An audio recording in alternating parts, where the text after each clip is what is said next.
বন্ধুরা, কম্পিউটার বেসিক্সের কোর্সে আগের দিন আমরা ইমেল সম্বন্ধে শুরু করেছিলাম। ইমেল কি, ইমেলের তিনটে যে কম্পোনেন্টস আছে, সেই তিনটে কম্পোনেন্টস, ইমেলের সঙ্গে ওয়েব মেলের কী জিনিস, পার্থক্য, ডিফারেন্স, আর ইউজেস অফ ইমেল, মানে ইমেল আমরা কত রকমেরভাবে ব্যবহার করে থাকি, কোথায় কোথায় ব্যবহার করে থাকি। আজকে যেটা দিয়ে শুরু করব বলেছিলাম তোমাদের, সেটা হচ্ছে advantages of email. Advantages of email বললে তার মানে অ্যাডভান্টেজ থাকলে ডিসঅ্যাডভান্টেজও থাকবে। ডিসঅ্যাডভান্টেজটা আমরা পরে আসছি, আগে দেখে নিই ইমেলের অ্যাডভান্টেজ আমরা কী কী বা কত রকমভাবে পাই। Email is a very cost effective service to communicate with others, as here are several email services available to individuals and organization for free of cost. Once a user is online, it does not include any additional charges for the services. যেটা বললাম তোমাদের, এখন যেমন আগে যেমন SMS পাঠাতে একটা charge পড়তো আলাদা করে, এখন যেমন মোবাইলে প্যাকেজের মধ্যেই থাকে এত SMS ফ্রি এত দিনের জন্য, 1 মাসের জন্য বা 28 দিনের জন্য, বা unlimited SMS free, unlimited call free, যেরকমভাবে তুমি স্কিম নেবে সেরকম। ঠিক তেমনি এখানেও ইমেল পাঠাতে গেলে আগে যেটা ডায়াল আপ করে একদম শুরুর দিকে খরচা হতো, এখন যেহেতু ইমেলটা আর খরচা হয় না, শুধুমাত্র আমাদের নেট খরচা, মানে নেট অনলাইন থাকলে সেটা তুমি ইমেল করো বা অন্যান্য কাজ করো, ব্রাউজিং করো, এটা ওটা করো, তো হোয়াটসঅ্যাপ করো, যাই করো, মানে একই খরচায় সমস্ত সব কিছু হয়ে যাবে। তার মানে এর খরচা আমাদের, ইমেল তো আর আমরা সবসময় পাঠাই না, বা ইমেল সারাদিনে বেশিও হয় না, সুতরাং যে কটা পাঠাই, যত সময় পাঠাই, সেই হিসেবে খরচা তাহলে তুলনামূলকভাবে একদম কিছুই না বলতে গেলে। Email offers users the benefit of accessing email from anywhere at any time if they have an internet connection. যদি কোনো ইন্টারনেট কানেকশান থাকে, ইউজাররা যে কোনো জায়গা থেকে যে কোনো সময় এই ইমেলটা অ্যাক্সেস করতে পারে। Email offers us an easy communication process and to send A response at a convenient time. এই ইমেলের মাধ্যমে আমাদের কমিউনিকেশান প্রসেসটা অনেক সহজ হয়ে গেছে, এবং আমরা কাউকে যখন রেসপন্স দেবো, যেমন আগেকার দিনে চিঠি পাঠালে যেতে অনেক সময় লাগতো, সে আবার সেই চিঠিটা পড়ে রিপ্লাই দিয়ে চিঠিটা পাঠালে আবার আমি সেই চিঠির উত্তর পেতে অনেক সময় লাগতো। এখানে কিন্তু সেই জিনিসটা নয়, খুব ইজি প্রসেস, ইজিলি খুব কুইক পৌঁছেও যেমন যাবে, আবার যার কাছে পৌঁছলো সে যদি রিপ্লাই দেয় সঙ্গে সঙ্গে, আবার রিপ্লাই তার সুবিধা মতো সঙ্গে সঙ্গে হোক বা তার সুবিধা মতো হোক, আমরা যখনই পাঠাক আমরা সঙ্গে সঙ্গে পেয়ে যাব। Email can be composed very easily with the correct information and contacts. Also minimum lag time it can be exchange quickly. ইমেলটাকে আমরা সুন্দরভাবে কম্পোজ করতে পারি মানে আমরা যে ম্যাটারটা লিখতে চাইছি, যে কন্টেন্টটা লিখতে চাইছি, যে ইনফরমেশানটা লিখতে চাইছি, সেটা খুব সুন্দরভাবে এডিট করে, কালারিং করে, হাইলাইট করে, বিভিন্নভাবে আমরা কম্পোজ করে লিখতে পারি। এবং উইথ কারেক্ট ইনফরমেশান, সঠিক ইনফরমেশনের সঙ্গে তার সঙ্গে কন্ট্যাক্ট থাকবে, তার ফলে কী হবে, যে ইমেলটা যখন আমরা পাঠাচ্ছি, সেই পাঠানোর সময় সেই জিনিস পুরো যেরকমভাবে আমরা সাজিয়ে গুছিয়ে ইমেলটাকে লিখলাম, ঠিক সেরকমভাবে যার কাছে পৌঁছচ্ছে সেও ঠিক সেই রকমভাবে পেলো। You can send a message easily to large number of people through email. ইমেলের মাধ্যমে, যেটা আগেই বলেছি, লার্জ নাম্বার, একসঙ্গে অনেক কাউকে ইমেল পাঠানো যায়। একটা যদি গ্রুপ করে পাঠায়, এবং গ্রুপের মধ্যে যদি 10 জন, 20 জন, 50 জন, 100 জন, যতজন থাকে ততজনের কাছে সেই একই ইমেল চলে যেতে পারে। Email exchanges can be saved for future retrieval, which allows user to keep important conversation or information in their records and can be searched and retrieved when they need quickly. আগেকার দিনে যখন চিঠি পাঠাতাম, এখনও পাঠাই না তা নয়, কবে তো খুব ব্যবহার প্রায় নেই বললেই চলে, তো চিঠি পাঠালে চিঠিটাই আমরা যখন পাঠিয়ে দিলাম কাউকে, চিঠিটার আর কপি থাকে না আমাদের কাছে। চিঠিটার যদি আমরা বক্তব্য কী লিখেছিলাম, কোনো সময় কোনো বিতর্ক হয়, সেটা তারা যার কাছে গেছে চিঠিটা, সে যতক্ষণ না যদি সামনে আনবে ততক্ষণ আমরা প্রমাণ করতে পারবো না বা দেখতে পারবো না। কিন্তু ইমেলের ক্ষেত্রে কী হয়, আমাদের কাছে একটা সেন্ট আইটেমের কপি থেকে যায়, সেইটা পরবর্তীকালে আমরা যদি কোনো ক্রস চেক করতে চাই, বা কী লিখেছিলাম, ওখানে কী ডাটা দিয়েছিলাম, সেটা চেক করতে চাই, ইজিলি করতে পারি, যে কোনো সময় যে কোনোভাবে। Email provides a simple user interprets and enable user to categorize and filter their messages. আমরা পার্টিকুলার কোনো একজনকে, ধরো ইনবক্সে অনেক শয়ে মেল পড়ে আছে, এবার আমরা পার্টিকুলার একজনকে, যে মেলটা এসছে আমাদের কাছে, বা সেন্ড আইটেমে আমরা অনেকের কাছে মেল পাঠাই, পার্টিকুলার কোনো একজন যাকে আমি মেলটা পাঠিয়েছি, সেই মেল আইডি বা নাম দিয়ে সার্চ করলে আমরা খুব ইজিলি পেয়ে যাই। ওখানে হাইলাইট করে দেখিয়ে দেবে যে এর কাছ থেকে এই ইমেলগুলো পেয়েছো বা এর কাছে এই ইমেলগুলো পাঠিয়েছো। This can help you recognize unwanted emails like junk and spam mail. Also user can find specific message easily when they are convenient. তার ফলে কী হলো, শয়ে হাজার মেলের মধ্যে থেকে আমরা কোন মেলটা চাইছি সেইটা খুব কুইকলি পেয়ে গেলাম, বা কোন মেলটা আমরা পাঠিয়েছিলাম পার্টিকুলার কাউকে সেটা খুব কুইকলি পেয়ে গেলাম। As compare to traditional post, emails are delivered extremely fast. এমনি নর্মাল যেটা বললাম যে পোস্ট অফিসের যে পোস্ট, সেই পোস্টে যে সময় ডেলিভারি হয়, যত দিন ধরে ডেলিভারি হয়, তার চেয়ে কয়েক সেকেন্ড মুহূর্তের মধ্যে ইমেলটা ডেলিভারি হয়ে যায়। Email is beneficial for the planet as it is paperless.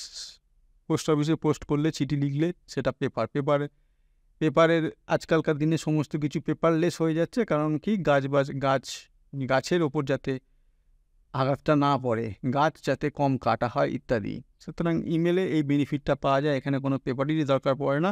It reduces the cost of paper and helps us to save the environment by reducing paper usage. Paper use হয় না বলে এটা ফেসিলিটিটা পাওয়া যায় বা বেনিফিটটা পাওয়া যায়। It also offers a benefit to attaching the original message at the time you reply to an email. This is beneficial when you get hundreds of emails a day and the recipient knows what you are talking about. ধরো একটা company থেকে আমার কাছে অনেক mail আসছে, বা একটা কোম্পানির মধ্যেই কোনো একটা ডিপার্টমেন্ট থেকে অনেক মেল আসছে। এবার আমার অনেক কটা মেলের থেকে যদি পার্টিকুলার কোনো একটা মেলে অ্যান্সার দিতে চাই, এবং যদি সেই মেলটা কোনো একটা মেলের এগেনস্টে দিতে চাই, তাহলে কি করতে পারি, সেই মেলটার এগেনস্টে রিপ্লাই অল বা রিপ্লাই করে দিতে পারি। তার ফলে কী হলো, তার নিচে সেই মেলটা যেটা পাঠিয়েছে সেটা রয়ে গেল, তার উপরে আমার মেলটা গেল। তার মানে যার কাছে পাঠালাম সে বুঝতে পারলো যে কোন বক্তব্যর এগেনস্টে বা আমার কোন মেলের এগেনস্টে আমি আবার আমাকে মেল পাঠিয়েছে। অথবা মেলটা আমরা আলাদা করে অ্যাটাচও করে দিতে পারি, যেরকমভাবে সুবিধে। আমরা সাধারণত রিপ্লাই অল বা রিপ্লাই করে যে মেলটার অ্যান্সার দিতে চাই, সেই মেলটা রিপ্লাই অল করে দিই, যাতে নিচে মেলটা থেকে যায় এবং বুঝতে পারে উল্টো দিকের ইউজার যে কোন মেলটা এগেনস্টে আমাকে রিপ্লাই পাঠালো। Furthermore, emails are beneficial for advertising products, as email is a form of communication. Organization or companies can interact with a lot of people and inform them in a short time. যেটা আগের এপিসোডে বলছিলাম যে email পাঠিয়ে আমি কোনো প্রোডাক্টের promotion করতে পারি, কোনো প্রোডাক্ট বিক্রি হয়েছে আমার কোম্পানি থেকে বা স্টোর থেকে, তার ফিডব্যাক নিতে পারি কাস্টমারের কাছ থেকে যে কিনে নিয়ে গেছে। এরকম নানান রকম আমরা বেনিফিট নিতে পারি ইমেলের মাধ্যমে। তো এগুলো মোটামুটি অ্যাডভান্টেজ বললাম। মানে আশা করি পুরো যত অ্যাডভান্টেজ আছে ইমেলে পুরোটা কভার করতে পারলাম। আর না হলে যেটা বাকি রইলে দেখা যাবে সেটার এর মধ্যে কোথাও না কোথাও মিল আছে।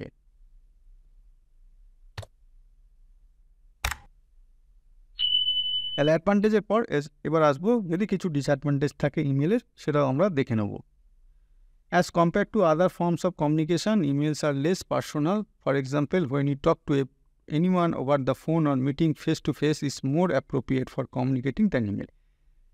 কি হয়, ইমেলটা আমরা আমাদের বক্তব্য লিখে পাঠিয়ে দিলাম, কিন্তু হতে পারে অপরজনের কাছে সেই বক্তব্যটা পুরোপুরি ক্লিয়ার হলো না। এর চেয়ে যদি আমরা সামনাসামনি বসে কথা বলতাম বা ওভার ফোনে কথা বলতাম, কারণ কি ইমেলটার এগেনস্টে সে তো সঙ্গে সঙ্গে কোনো প্রশ্ন করতে পারছে না, এই লাইনটা এখানে তুমি কি বলতে চেয়েছো, দ্বিতীয় লাইনের এই শব্দটা দিয়ে ইউজ করে তুমি কি বলতে চেয়েছো, আচ্ছা পঞ্চম লাইনে এই যে কোশ্চেন মার্ক দিয়েছো এটা এখানে কেন দিয়েছো। কথা বললে কি হয়, ফোনে হোক বা সামনাসামনি বসে হোক, এই অসুবিধাগুলো হয় না। As email includes only text, there is no tone of voice or body language to provide context. Therefore, misunderstanding can occur easily with email. আমরা একটা কোনো রকম ধরো জোক লিখলাম মেলের মধ্যে, যার কাছে গেল সে সেটাকে সিরিয়াসলি নিয়ে নিল, সে বুঝতে পারলো না। কারণ কি, জোক যখন আমরা বলবো সামনাসামনি বা ওভার ফোনে, তখন আমাদের গলার টোনটা একরকম হবে। সুতরাং যে অপর দিকে শুনছে সেও বুঝতে পারবে না এরা আমাকে জোক করনি। কিন্তু মেলে তো সেই জিনিসটা ফুটে উঠবে না। হতে পারে যে সে সেটা খারাপভাবে নিল, অথবা অন্য একটা এমনি কোনো কথা, সেটা হয়তো আমরা বললাম তুমি এখন why are you not going, তুমি এখন যাচ্ছ না কেন, সে ভাবলো সে আমাকে অর্ডার করছে, আমি হয়তো ওটা জিজ্ঞেস করলাম তাকে তুমি কেন এখনও যাচ্ছ না, আর সে সেটা ভালো গলার টোনটা, এটা যদি কথা বলতাম তাহলে গলার টোনটা সেরকমভাবে হতো, তুমি কেন যাচ্ছ না, এটা হচ্ছে জিজ্ঞেস করা। তুমি কেন যাচ্ছ না? একটা হলো অর্ডার দেওয়া, এই যে গলার টোনটা পাল্টালো, মেলে সেটা ক্ষেত্রে ধরা পড়ে না, তার ফলে অপরদিকে যে আছে তার ক্ষেত্রে সেটা মাঝে মাঝে বোঝার কিছু সমস্যা হয়ে যায়। As email can be sent by anyone if they have an only email address, sometimes an unauthorized person can send you email which can be harmful in terms of stealing your personal information. Thus, they can also use email to spread gossip or false information. আমরা email পাঠাতে পারি যদি একটা কোনো valid email ID থাকে, কিন্তু কখনো কখনো কি হয়, আমাদের কাছে এরকম প্রচুর মেল আসে সারাদিনে, যেগুলোকে স্প্যাম মেল বলি, আমরা একটু পরেই আসবো স্প্যাম মেল কাকে বলে বা আনঅথরাইজ পার্সনের থেকে আসে, যেগুলো ক্ষতিকারক, যেগুলো মেলগুলো খুললে অনেক সময় ভাইরাস থাকে, অনেক সময় আমাদের সিস্টেমে সেটা এফেক্ট করে, পার্সোনাল ইনফরমেশান চুরি হয়ে যেতে পারে। আমরা ওয়েবসাইটে যা ব্রাউজ করছি বা ওয়েবসাইটে কোনো অ্যাকাউন্ট যখন লগ ইন করছি তার ইউজার আইডি পাসওয়ার্ড ওই মেলটা থেকে খুললে, ওই মেলের মধ্যে অ্যাটাচমেন্ট থাকুক বা এমনি মেলটা খুললে হয়তো সেই জিনিসটা সিস্টেমে ইনস্টল হয়ে যায় বা সিস্টেমে ঢুকে যায়, পার্সোনাল ইনফরমেশানগুলো কালেক্ট করতে হবে। সুতরাং এই দিকটা আমাদের নজর রাখতে হবে। With email you can make fatal mistake by clicking the wrong button in a hurry. For instance, instead of sending it to a single person, you can accidentally send sensitive information to a large group of people. Thus, the information can be disclosed. হয়তো কাছাকাছি নামে দুটো এরকম mail ID আছে, আমরা ওখানে যখন টুতে মেল আইডি লিখছি সেটা একটার জায়গায় আর একটা চুজ করে ফেললাম, তাড়াতাড়ি পাঠাতে চাইছি, তাড়াতাড়ি আমাকে মেলটা পাঠাতে হবে, তাহলে কী হলো, ভুল ইনফরমেশান গোপন ইনফরমেশান ভুল লোকের কাছে চলে গেল। বা হয়তো ইন্ডিভিজুয়াল জায়গায় একটা কোনো গ্রুপ সিলেক্ট করে ফেললাম, দিয়ে সেন্ড করে দিলাম ভুল জায়গায়, অনেকের জনের মধ্যে সেই কনফিডেন্সিয়াল ইনফরমেশানটা ছড়িয়ে গেল। সুতরাং এগুলো ডিসঅ্যাডভান্টেজ, আমাদের নজর রাখতে হবে। Although in recent days the features of email have been improved, there are still big issue with spam mail. Spam mail একটা খুব আমাদের বড় ইস্যু। স্প্যাম মেলটা কী এবং কেন হয় সেটা আসছে একটু পরে। তো এই স্প্যাম মেলের এটা ডিসঅ্যাডভান্টেজ হিসেবেই ধরতে হবে বা এর সাইড এফেক্ট হিসেবেই আমাদের ধরতে হবে, যেহেতু মেল থেকেই এটা স্প্যাম মেলটা আসে। Although there are many ways to infect by viruses in the devices, email is one of the common ways to enter virus and infect devices. আমরা যখন ভাইরাস পড়িয়েছিলাম তো আমাদের কীভাবে ভাইরাস ছড়ায় সেটার জন্য সময় বলেছিলাম, পেন ড্রাইভ ছড়ায়, সিডি ড্রাইভ এটা ছড়ায়, আর একটা বলেছিলাম ইমেলের মাধ্যমেও ছড়ায়। ভাইরাসের এপিসোডটা দেখে নেবে যারা দেখুনি এখনও পর্যন্ত, ভাইরাসের এই দুখানা এপিসোড আছে ভাইরাসের ওপর। সুতরাং মেলের মাধ্যমে, এবার বলবে মেলের মাধ্যমে ভাইরাস কী করে আসবে, মেলের মাধ্যমে অ্যাটাচমেন্ট করে কেউ পাঠাতে পারে ইচ্ছা করে বা অনিচ্ছাকৃত। সে হয়তো জানলো না যে পাঠাচ্ছে, আমার চেনাশোনা লোকই পাঠাচ্ছে, সে জানলো না, সে একটা অ্যাটাচমেন্ট করলো, সে তার মধ্যে ভাইরাস আছে, সে জানলো না, সে আমাকে পাঠিয়ে দিল, আমি খুললাম, আমার সিস্টেমটা ভাইরাস ইনফেক্টেড হয়ে গেল। অথবা এমন অনেকে আছে যারা একটা ফাইল অ্যাটাচমেন্ট করে পাঠায়, এমন হেডিং দেয় বা এমন ফাইলের নাম দেয়, আমাদের মনে হবে খুব দরকারি, আমাকে খুলতে হবে, যে মুহূর্তে খুললাম সেই মুহূর্তে আমাদের সিস্টেমটা ভাইরাস এফেক্টেড হয়ে গেল। Sometimes when you get a mail, it might be virus come with an attached document and the virus can infect the system when you click on the email and open the attached link. যে মুহূর্তে আমরা ইমেলটা খুলবো এবং লিঙ্কটাকে click করব, virus attack করে নেবে। সুতরাং এইসব জিনিসগুলো আমাদের সম্বন্ধে সচেতন থাকতে হবে, যাতে এটা ইমেলের অ্যাডভান্টেজটাই আমরা নেবো, ডিসঅ্যাডভান্টেজ নেবো না। When you get an email and read, write and respond to emails that can take up vast amounts of time and energy. Many modern workers spend their most time with emails, which may be caused to take more time to complete work. এবার কী হয়, কোনো ডিপার্টমেন্টে এত mail আসে যে মেলগুলো আমাদের সারাদিন ঢুকতেই থাকে। এবার আমরা তো না খুলে মেসেজটা না পড়ে জানতে পারবো না কোনটা আমাদের পক্ষে দরকারি, কোনটা খুব আর্জেন্ট, কোনটা ভেরি আর্জেন্ট, বা কোনটা পরে রিপ্লাই দিলেও হয়। সুতরাং অত মেল যারা ধরো রিসেপশনে বসে আছে, কোম্পানির প্রায় সব মেলই তার কাছে ঢুকছে। সুতরাং সেই মেলগুলো এক একটা করে পড়া, সেগুলো কি রিপ্লাই হবে তার ইনফরমেশান জোগাড় করা, সেগুলোকে মেলগুলো পাঠানো, টাইপ করা, অনেক সময়ের খরচা হয়, অনেক সময় নষ্ট হয় একদিক থেকে বলতে গেলে। আবার একদিক থেকে এগুলো তো যেহেতু দরকারি সেগুলো করতে হবে। সুতরাং যতটা তাড়াতাড়ি, যতটা কম সময় করে অন্য কাজে মন দেওয়া যায় কোম্পানির দিক থেকে ততটা লাভ। আর লাস্ট যেটা পয়েন্টটা করাবো, Disadvantages: there are many hackers available that you want to gain your important information, so emails in a common source to seek sensitive data as a potential financial document or personal messages. In recent times, there have been various high-profile cases occurred and that shown how email is insecure about information theft.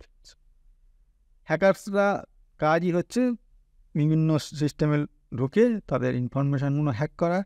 সুতরাং ইমেলেও যদি আমাদের পাসওয়ার্ডটা ঠিকমতো strong না দেওয়া হয় বা অন্যান্য প্রোটেকশান না রাখা হয়, অন্যান্য প্রোটেকশান কী হয় আমরা পরে আলোচনা করছি। সুতরাং হ্যাকার্সরা সেই পার্সোনাল ইনফরমেশানগুলো, সেন্সিটিভ ইনফরমেশানগুলো, দরকারি ইনফরমেশানগুলো আমাদের নিয়ে নেওয়ার ক্ষমতা রাখে। ঠিক আছে, তো এইসবগুলো সম্বন্ধে আমাদের সচেতন থাকতে হবে এবং কীভাবে সচেতন থাকবে সেটাও আমরা আসবো, আমাদের আছে টপিক একটু পরেই, বা এই পরের এপিসোডে, এই এপিসোডে কভার না করতে পারলে পরের এপিসোডে আমরা করব অবশ্যই, কীভাবে এগুলো প্রোটেক্ট করা যায়।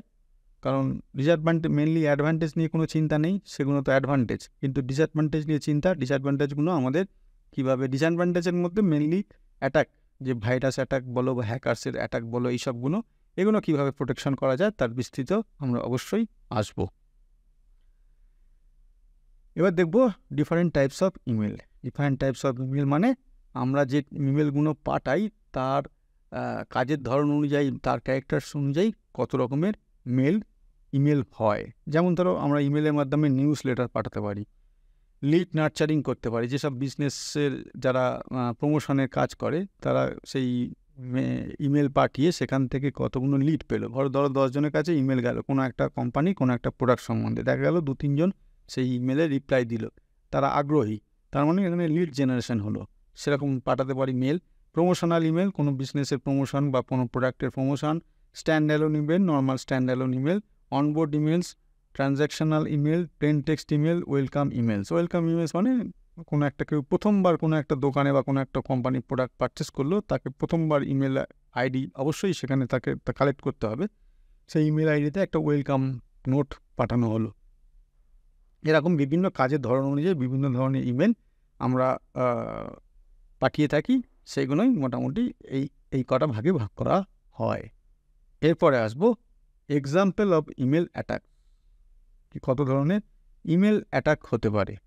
যেমন প্রথমটা ধরো ফিশিং। ফিশিং কাকে বলে? It is a common type of cyber attack, fraudulent communication send that appear to come from a reputable entity or person in email or other communication channels.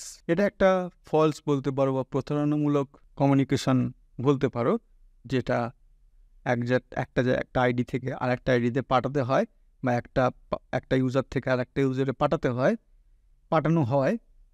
Usually it is done through email.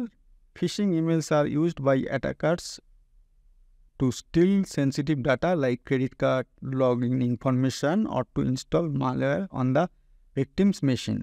ঠিক আছে, তো fishing email যেগুলো আছে সেগুলো mainly এই credit card information, log in password ইত্যাদিগুলো চুরি করবে বলে সেই সিস্টেমে পাঠানো হয়। যদি ভুল করে আমরা সেই ফিশিং ইমেলটা খুলে ফেলি, মানে সেই ধরনের, আমরা তো প্রথমে জানি না সেটা কী ধরনের ইমেল, ফিশিং ইমেল কি অন্য কি ইমেল, তো তার কাজের ধরন অনুযায়ী এরকমভাবে নামকরণ করা হয়েছে। The common features of phishing emails are sense of urgency, hyperlinks, too good to be true, unusual sender attachments. মানে এক্ষুনি জবাব দিন, এক্ষুনি ডাটাটা দিন, এক্ষুনি আমাদের কাছে ফোন আসে না, আপনার এক্ষুনি এটা বলুন, ওটা বলুন, সেটা বলুন, বা এক্ষুনি মেল, এক্ষুনি এখানে ক্লিক করুন, এই গিফট পাবেন, এক্ষুনি এই ক্লিক করুন, এটার এই অফারটা চলছে, এটা তাহলে আপনি পেতে পারবেন। মানে একটা ইউজারকে এমন একটা আর্জেন্সির মধ্যে বেশি ভাবাতে দিলে ইউজার বুঝে যাবে বা ভেবে যাবে না এটা কোনো ক্ষতিকারক কিছু, সুতরাং বেশি ভাবতে দেওয়া যাবে না।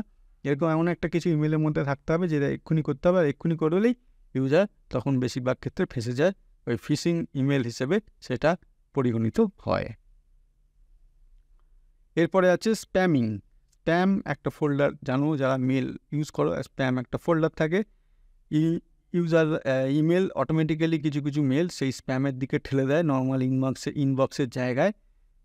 যদি তারা বোঝে যে এই মেলটা ঠিক জায়গা থেকে আসছে না বা ঠিক এই মেলটাকে ঠিক সুইটেবল লাগছে না, তারা ওটাকে ভাইরাস বলতে পারো, ভাইরাস ট্রিট করে সেটাকে স্প্যামে ঠেকে দেয়। যদি আমাদের মনে হয় যে না, স্প্যামে ধরো 10টা মেল পড়ে আছে, একটা মেল দেখলাম না এটা তো আমার চেনাশোনা লোক, এটা চেনাশোনা লোক থেকে পাঠিয়েছে, অথচ স্প্যামে চলে গেছে, আমরা ওটাকে আবার রিট্রিভ করে মেন ইনবক্সে ফেরত আনতে পারি, সেটা পরের কথা, কিন্তু এটা হয়। Spam email is unsolicited bulk messages sent without explicit concept from the recipient which is also known as junk email.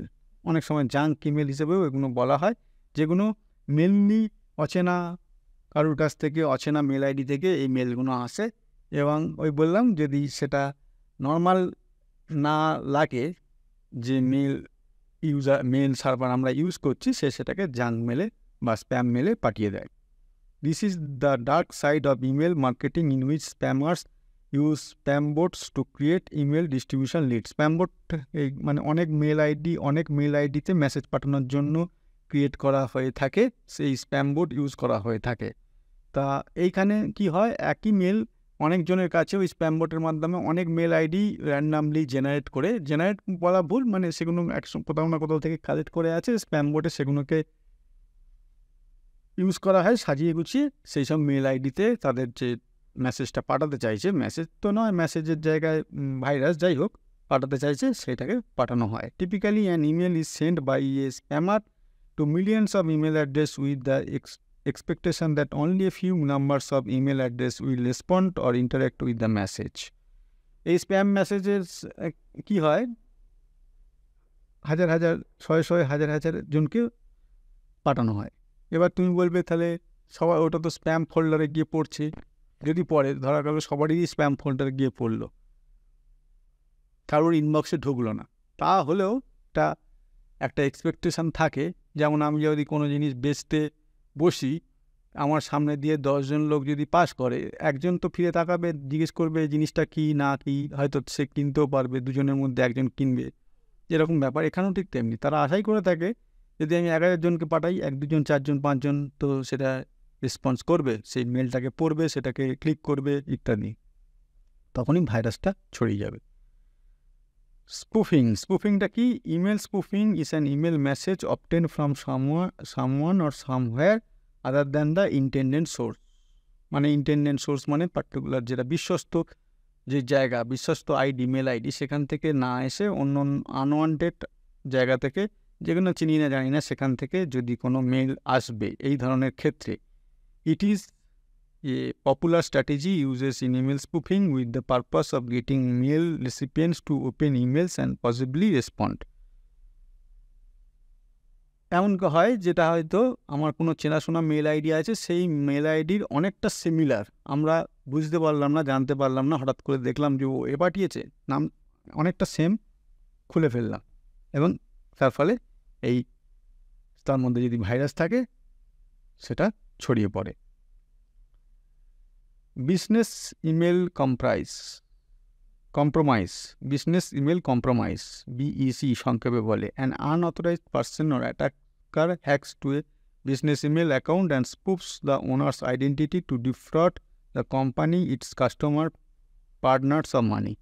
এখানেও ঠিক তেমনি, কোনো বিজনেসের, ধরো কোনো কোম্পানির একটা নর্মাল একটা মেল আইডি আছে, জেনারেল মেল আইডি, যেখান থেকে সবাই কাছে মেল যায়, সমস্ত কাস্টমারের কাছে মেল যায়, তার সিমিলার কোনো একটা কাছাকাছি খুব মেলে এরকম মেল আইডি ক্রিয়েট করা হলো, ক্রিয়েট করে তাদের সমস্ত কাস্টমার যত ডাটা আছে সেগুলোকে হ্যাক করে নিয়ে, কাস্টমারের ডাটা মানে কাস্টমারের মেল আইডি, তাদেরকে সেই মেলগুলো পাঠানো হলো, তাদের ইচ্ছা মতো, যারা এটা করবে তাদের ইচ্ছা মতো মেল আইডি পাঠানো হলো, অবশ্যই সেটা ক্ষতিকারক, পাঠানো হলো।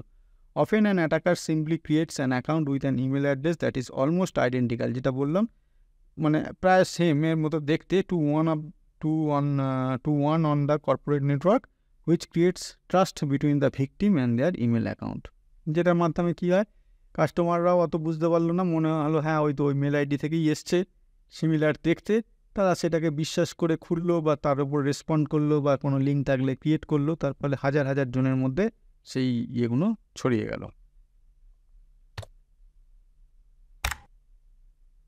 Spear phishing, email spoofing is an attack where hackers target an individual or phishing organization to gain sensitive information through unauthorized access.